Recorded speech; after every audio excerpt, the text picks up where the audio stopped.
Universidad César Vallejo, solo para los que quieren salir adelante. Bienvenidos a este informe de investigación donde vamos a explicar la comparación y equiparación de los principios ordenadores de la arquitectura entre los proyectos de Francis Deschinck y Toyo Ito. El grupo está conformado por los siguientes integrantes, que son Ala Pereira Kevin, Cruz Loaiza Julio, La Rosa Vargas Adrián, Ríos Ayala Adrián, Tirado Maurique Josué y Tito Lara Jairo, todos del curso de Introducción a la Arquitectura del primer ciclo de la Universidad César Vallejo. A continuación pasaremos a explicar las teorías de Francis Deschinck. Teorías de Deschinck. Eje. Según Deschinck, el eje posiblemente sea la herramienta más básica para estructurar formas y espacios en arquitectura. Se define como una línea recta que conecta dos puntos en el espacio, a lo largo de lo cual se pueden distribuir de manera regular las formas y los espacios. Aunque sea un concepto imaginario e invisible, el eje es un elemento con influencia dominante y reguladora que conlleva simetría y demanda equilibrio. Dado que un eje fundamentalmente lineal tiene atributos de longitud y dirección, generando movimiento y la aparición de diversas perspectivas a medida que se avanza en su trayectoria. Un eje, por su misma definición, puede concluirse en ambos extremos. La idea de un eje puede fortalecerse al establecer límites a lo largo de su extensión. Estos límites pueden ser simplemente las alineaciones en la planta baja o planos verticales que definen un espacio lineal que coincide con el eje. Elementos terminales de un eje. Los elementos terminales de un eje se refieren a los puntos finales o extremos de una línea o estructura que actúan como límites o marcadores visuales. Ubicaciones en el espacio identificadas por elementos verticales, lineales o formas constructivas centralizadas. Superficies verticales, como la fachada simétrica de un edificio, que dan la impresión de áreas abiertas. Espacios que han sido adecuadamente delimitados, típicamente centralizados o con una forma irregular. Los escalones que, al abrirse hacia el exterior, se orientan hacia un paisaje o una vista. Según Deschinck, la simetría requiere la existencia de un eje o un centro alrededor que se estructura el conjunto. La simetría exige una disposición equilibrada. Esta se forma en torno a la línea o un punto, o un centro alrededor que se estructure al conjunto. Tipos de simetría. Simetría bilateral. Consiste en distribuir de manera equilibrada elementos iguales alrededor de un eje común. Esta crea un balance en un elemento o una estructura arquitectónica. Simetría central. Son elementos equivalentes. Estos se oponen disponiéndose en torno a dos o más ejes y se cortan en un punto central. La jerarquía. Según Deschinck, explica que la jerarquía se refiere a la organización de los elementos en un diseño arquitectónico, de manera que se establezca un orden visual y una relación de importancia entre ellos. Además, Deschinck destaca que la jerarquía no solo se aplica a los elementos individuales, sino también a los diferentes niveles y partes de un edificio. La jerarquía puede manifestarse en la relación entre fachadas principales y secundarias, espacios públicos y privados o elementos centrales y periféricos. La articulación de una forma o de un espacio con el propósito de darle importancia o significación debe llevarse a cabo de modo claramente exclusivo y unitario, y también se pueda alcanzar dándole una dimensión excepcional, una forma única y una localización estratégica. Como el ejemplo que podemos ver, vista de la Florencia, mostrado el dominio de la catedral ejerce sobre el paisaje urbano. Ritmo. Según Francis Deschinck, las ventanas o aberturas en edificios nos permiten mostrar múltiples partes usando este principio. El primero son las diferentes partes de la forma rectangular de la fachada, y el segundo es la repetición radial de la forma triangular. Uno de los principales aspectos del ritmo en arquitectura es su capacidad para crear unidad y cohesión en un diseño. El ritmo de elementos como columnas, ventanas, arcos o fachadas similares puede ayudar a comunicar una identidad visual clara y consistente en un edificio o conjunto de edificios. En la arquitectura se relaciona con la vivencia del tiempo, la forma en que se perciben los elementos a su paso, las relaciones entre elementos e individuos son cruciales. El orden será la principal causa del ritmo. Repetición. Según Francis Ching, la repetición es un concepto importante en el diseño y la arquitectura. Se refiere al uso repetitivo de elementos para crear una sensación de cohesión y unidad en las obras. Esta teoría se basa en que la idea de la repetición de elementos similares o idénticos en un diseño puede crear orden y ritmo, lo que llega a ser estéticamente agradable y funcional.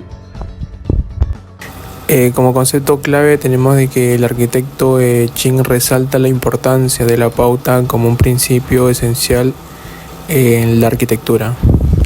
Una de sus funciones vendría a ser que unifica, acumula, estructura formas y espacios, utiliza líneas para organizar elementos, creando un campo más neutro y cohesionador. Que el plano reúne elementos debajo de él, actuando como forma o marco, o también que reúne o distribuye elementos aportando organización.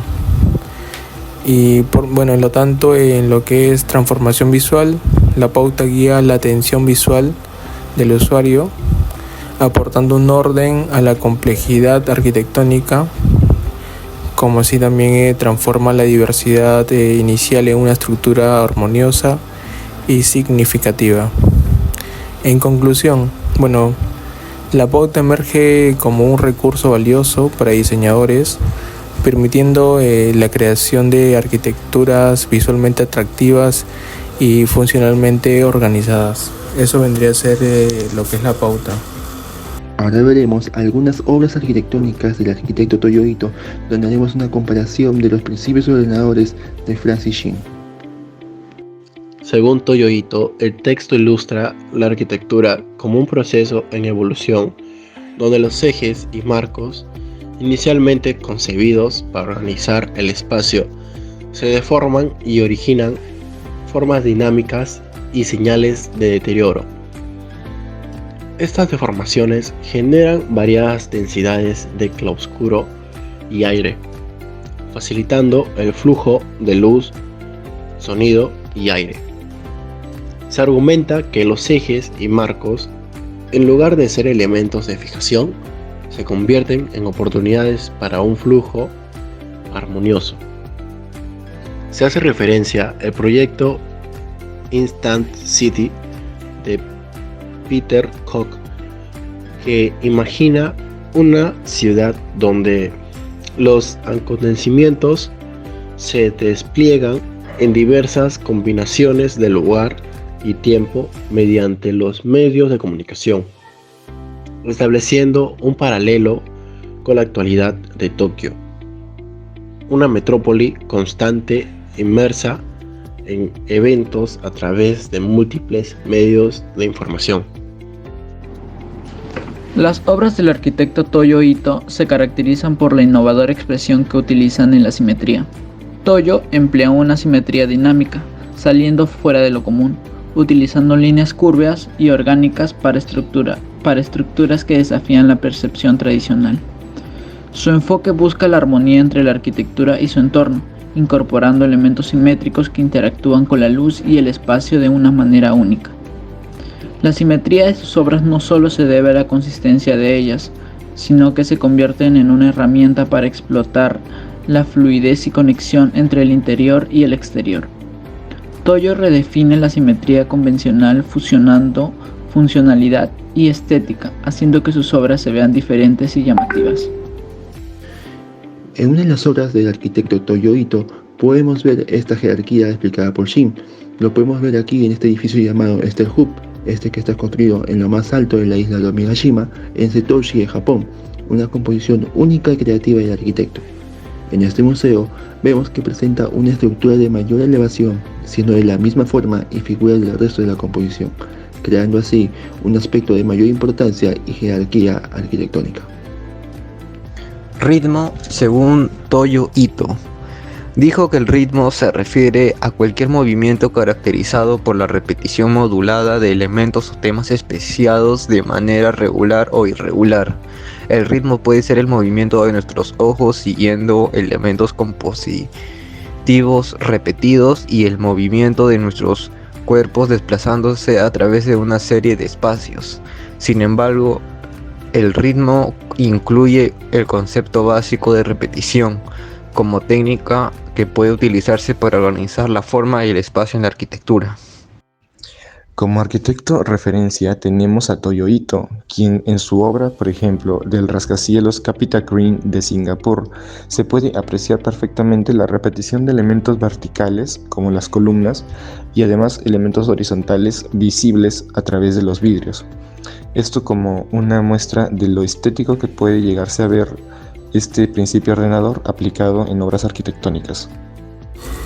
Bueno, en lo que es el análisis en obras de Toyo Ito, podemos decir que Toyo Ito es un arquitecto innovador, ha desarrollado proyectos que desafían las normas arquitectónicas convencionales, aunque no hay información específica sobre proyectos de Ito que apliquen la pauta según la descripción dada, ¿no?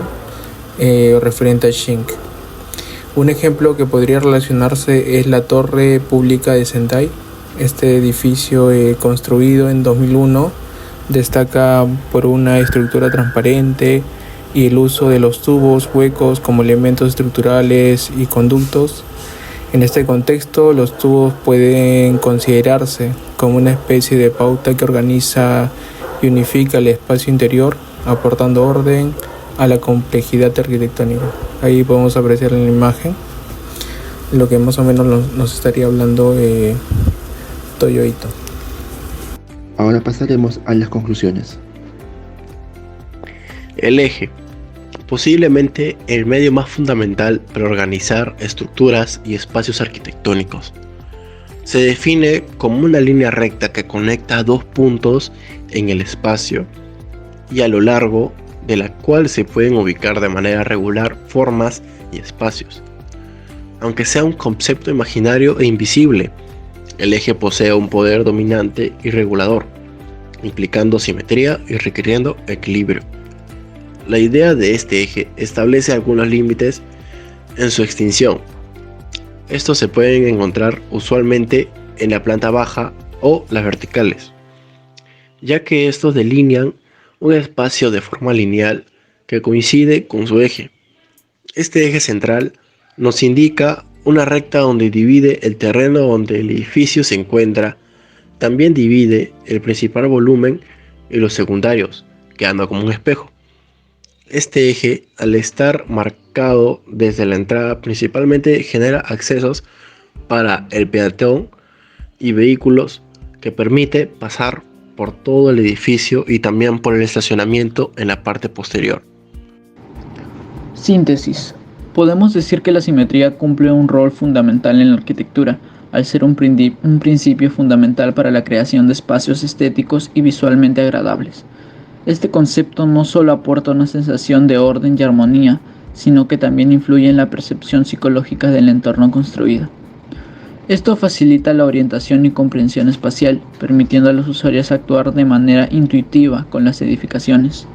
Su aplicación adecuada puede resaltar detalles arquitectónicos, guiando la atención y proporcionando un enfoque más estructurado y detallado. La simetría ha sido un elemento distintivo en diversas épocas y estilos arquitectónicos, transmitiendo diversos significados simbólicos y estilísticos. Su versatilidad conceptual permite tanto la expresión de la tradición como la exploración innovadora, brindando a los arquitectos la herramienta creativa para experimentar con formas y composiciones. En conclusión, la simetría no solo es estéticamente valiosa, sino que también crea una conexión emocional y cognitiva entre el observador y el espacio construido. Síntesis de la jerarquía. Este principio se puede aplicar de diversas formas, ya sea a través de diferencias en tamaño, forma, materialidad, color, ubicación o cualquier otro elemento que permite establecer una distinción entre los componentes arquitectónicos. En resumen, el principio ordenador de la jerarquía en arquitectura es esencial para crear un diseño claro, comprensible y estéticamente agradable. Este permite establecer una estructura visual y funcional, resaltando elementos claves y mejorando la experiencia de los usuarios. La aplicación de la jerarquía puede variar según el contexto y los objetivos del proyecto.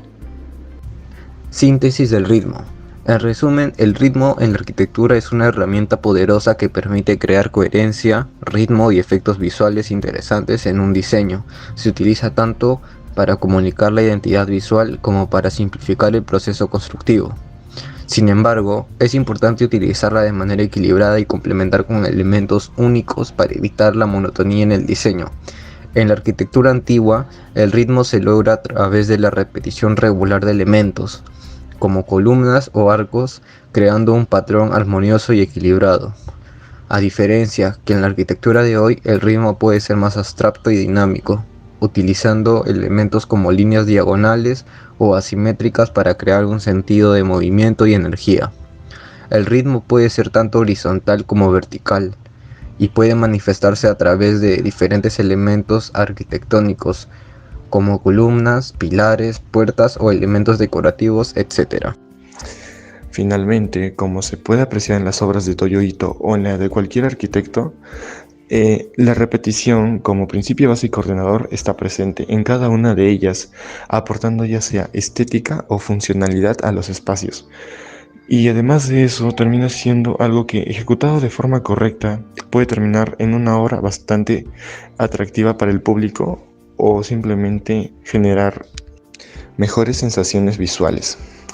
En conclusiones de la pauta en la arquitectura, tenemos en lo que es unificación y cohesión, la pauta a través de elementos como líneas, tramas, planos y volúmenes logra unificar y cohesionar el diseño arquitectónico. En lo que es enfoque organizado, la pauta juega un papel crucial al ofrecer un enfoque organizado en el diseño, ya sea mediante líneas que establecen límites comunes o tramas que crean campos neutros.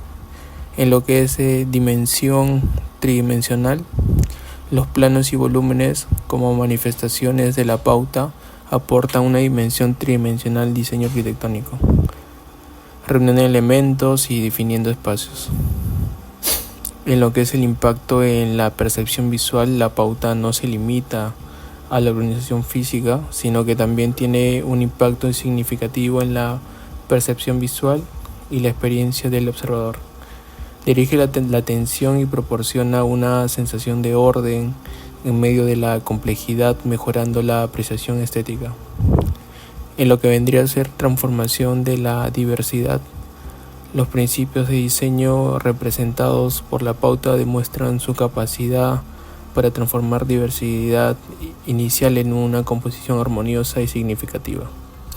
En resumen, la pauta emerge como un recurso valioso en la arquitectura, guiando la creación de estructuras visuales, visualmente atractivas y funcionalmente organizadas. Y nos proporciona una experiencia única para quienes interactúan con el entorno arquitectónico. Eso es todo hasta aquí con nuestro informe de investigación. Muchas gracias por su atención.